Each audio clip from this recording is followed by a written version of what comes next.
Trouxemos manifestações do presidente americano sobre o Brasil e agora a produção separou uma declaração do presidente brasileiro sobre os Estados Unidos, sobre Donald Trump.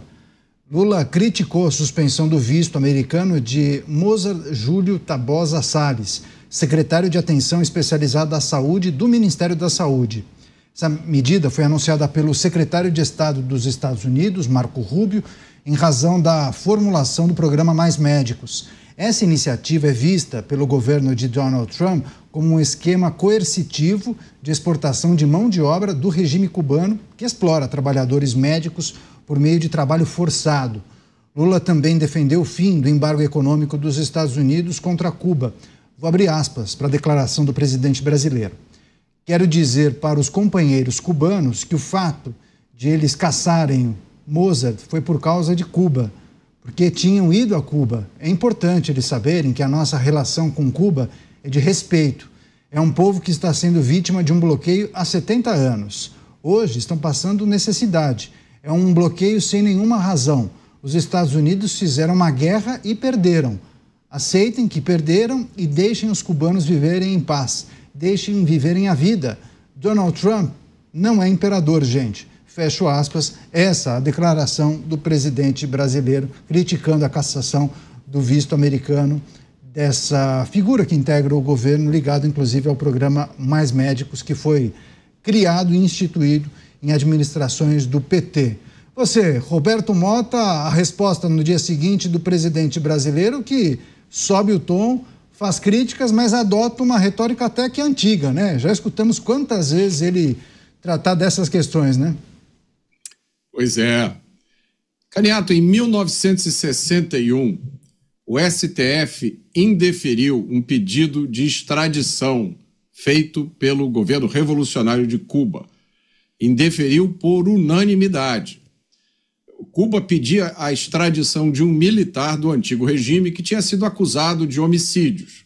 O parceiro desse militar já havia sido fuzilado em Cuba depois de um julgamento sumário. O relator desse caso no STF foi o ministro Vitor Nunes Leal, um grande jurista que anos depois foi um dos 3 ministros do STF aposentados compulsoriamente pelo AI-5. O pedido de extradição do militar foi negado pelo STF porque o Estado cubano não conseguiu garantir que não aplicaria a pena de morte ao militar, como o Brasil queria. Muitos anos depois, um outro STF declarou que o assassino Cesare Battisti deveria ser extraditado para a Itália, mas que o Poder Executivo poderia cumprir ou não a decisão do tribunal. Agora, a gente está vendo os Estados Unidos aplicando uma punição aos responsáveis pelo programa Mais Médicos. Eu e muita gente no Brasil, muita gente que eu respeito profundamente, inclusive juristas, sempre acharam esse programa Mais Médicos uma vergonha sem fim. Percebam isso, o nosso sistema de justiça é extremamente vigilante com questões trabalhistas. Toda hora a gente vê, especialmente em relação ao agronegócio, processos abertos contra empresários ou empresas, porque mantém trabalhadores em situação análoga à escravidão. Basta a dimensão da cama estar um pouco fora do padrão, ou o alojamento está um pouco precário, é situação análoga à escravidão. Procurem na internet. São dezenas de situações como essa. Agora, no caso do Mais Médicos, a justiça não viu trabalho análogo à escravidão. Mas como assim, companheiro? Os médicos cubanos estavam trabalhando aqui e as famílias deles continuaram como reféns lá em Cuba. O salário dos médicos, a maior parte dele era expropriado pela ditadura cubana. Como é que a nossa justiça, tão vigilante em relação a questões trabalhistas, não viu nada de errado com isso?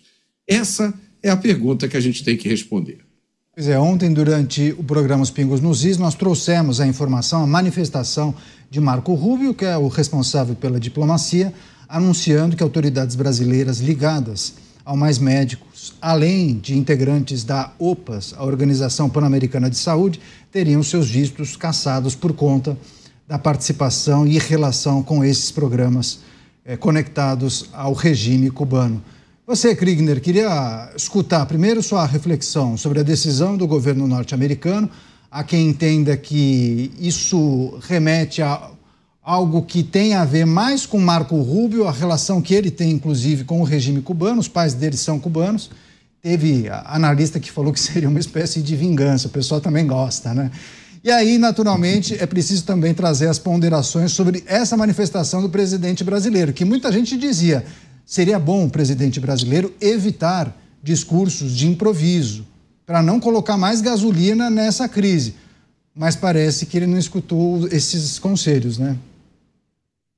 Não escutou e também não informou seus ministros, né? A gente teve a própria ministra Marina Silva hoje mesmo também falando aí dos seus posicionamentos ácidos aí contra os Estados Unidos. Agora, é importante a gente falar e destacar, Caniato, que o posicionamento do governo americano não é contra o programa Mais Médicos, mas sim contra a parceria que foi firmada entre Brasil e Cuba, e o regime ditatorial de Cuba durante o governo Dilma no âmbito do programa Mais Médicos. Os Estados Unidos não está nem aí para o Mais Médicos. Os Estados Unidos não quer saber se funcionou, se não funcionou. O que os Estados Unidos agora estão expressando preocupação é algo que passou batido pela justiça brasileira, como o Mota muito bem colocou aqui, mas que não passou batido por organizações internacionais. Vamos relembrar aqui que a Organização Internacional do Trabalho, as Nações Unidas também emitiram relatórios de extrema preocupação, dizendo que o governo brasileiro e o regime ditatorial cubano estavam implementando um sistema que era análogo à escravidão. Ou seja, os médicos vinham para o Brasil, não podiam mudar de casa, tinham que morar no endereço que era determinado, não podiam fazer viagens longas pelo Brasil, se queria aproveitar para conhecer uma outra cidade, visitar um amigo, ter a liberdade de ir e vir, não podiam trazer os seus familiares, tinham que trabalhar horas excessivas e recebiam um salário vergonhoso, porque 85% a 90% do que eles recebiam ficava com o governo de Cuba. Isso mudou quando o presidente Bolsonaro entrou e ele disse, olha, eu não pago mais para o governo de Cuba, vou pagar direto para o médico que está trabalhando aqui. Então aí Cuba disse, olha, não queremos mais, e retiraram à força os seus médicos do solo brasileiro. Ou seja, é um período na história brasileira, Caniato, que a gente deveria ter vergonha de um programa como esse, feito em parceria com o regime ditatorial de Cuba. E não por questões de... As pessoas usam os números, olha, mas quantas pessoas que não tinham atendimento agora têm? Mas às custas do trabalho análogo à escravidão, às custas do trabalho forçado, às custas da exploração de mão de obra cubana, que tipo de benefício é esse? E que tipo de concessão nós estamos fazendo em prol de o atendimento na saúde brasileira? Será que não existem outras maneiras? Durante o governo Bolsonaro, então, outros médicos de outras nacionalidades foram convidados a participar desse programa e hoje o programa funciona ainda, o programa Mais Médicos ainda está em vigor, mas com preferência para médicos brasileiros que estão recebendo mais dinheiro, que têm liberdade para poder fazer o que quiserem. Então, não tem cabimento a gente querer agora usar essa cartela e a base governista, de novo, usar, porque já voltaram, né? A ministra Gleisi Hoffmann está liderando essas críticas, dizendo que é uma bravata imperialista do Trump, dizendo que isso é mais uma obra de articulação do Eduardo Bolsonaro. Se isso for fruto da articulação do Eduardo Bolsonaro, o Eduardo Bolsonaro merece um prêmio,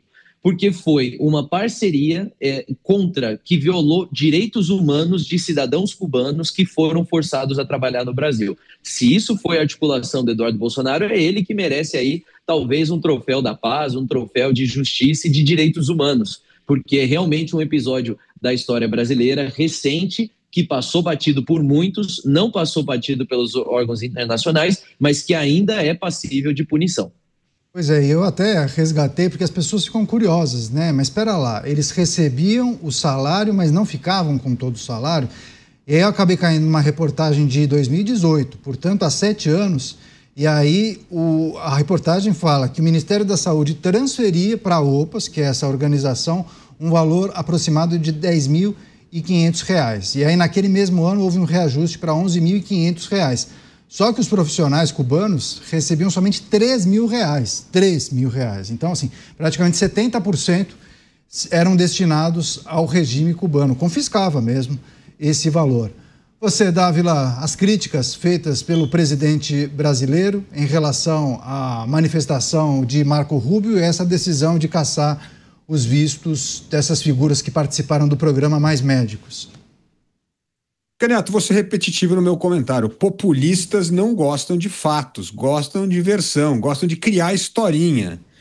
Olha a historinha que ele está criando, que Cuba ficou pobre por causa do embargo americano. Não, presidente, leia um pouquinho de história. Não demonstre com tanta clareza a sua ignorância. Cuba é pobre por causa da ditadura comunista. Aliás, é algo incomum entre todas as ditaduras comunistas, é a pobreza. Todo mundo tem que servir à cúpula do Partido Comunista. Em toda ditadura comunista é a mesma coisa. Só tem uma camadinha pequena que tem conforto, que é a cúpula do partido. O resto é, sim, trabalho escravo, forçado e silencioso, porque se abrir a boca, morrem. É assim que funcionam os regimes ditatoriais de esquerda. Afinal, Caniato, os números são claros. Você sabe que em 2024, ano passado, foi feito um levantamento, mais de 90% da população cubana vive abaixo da pobreza. Portanto, não tem nada de anormal nesta ditadura que mantém as pessoas escravizadas e pobres transformar médicos em uma espécie de commodity para ser exportada para o Brasil para levantar dinheiro para sustentar os privilégios da elite do Partido Comunista Cubano. Foi isso. E se isso não é uma violação dos direitos humanos, quem diria o que é? Este governo é um governo que tampa os olhos para as ditaduras de esquerda porque acha que é melhor ter amigos ditadores de esquerda do que fazer concessões aos imperialistas. Só que o que enriquece um país é justamente países que valorizam a liberdade, a democracia e a economia de mercado. As três coisas que o PT sabota desde o primeiro momento em que se tornou o partido que ocupou a presidência da República.